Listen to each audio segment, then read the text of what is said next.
High, সবাই কেমন আছো? আশা করছি খুব ভালো আছো। আমিও খুব ভালো আছি। প্রথমে বলি গুড মর্নিং। তো আমি ভাবছি আমি তো ব্লগ করতে পারি না, তো সারাদিনে কি করি না করি তো ছোট ছোট করে তোমাদের সঙ্গে শেয়ার করতেই পারি। তো সকালে চলে গেছি মর্নিং ওয়াক। চলো যাওয়া যাক। সকালে উঠে শরীর খারাপের জন্য মা বলেছে রোজ ডাব খেতে। তাই না, ডাব খেলে কি হবে?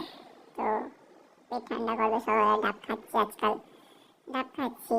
আর যে পেছনে যে কাকুটা, আমি ফোন ঘাঁটছিলাম, দেখি অনেকক্ষণ ধরে না দাঁড়িয়ে দাঁড়িয়ে দেখি দেখছে। যে আমি ক্যামেরাটা খুললাম, এই চা খাচ্ছে, ওদিকে তাকাচ্ছে। এ জানে এদের কি লোকের ফোনে দেখা স্বভাব, কে জানে। এই যে কোলা মার্কেট, জগৎ বিখ্যাত। সকাল 7:30টার সময় কোলা মার্কেট খুলে যায়, আর আমি ওষুধ কিনে ফেলেছি।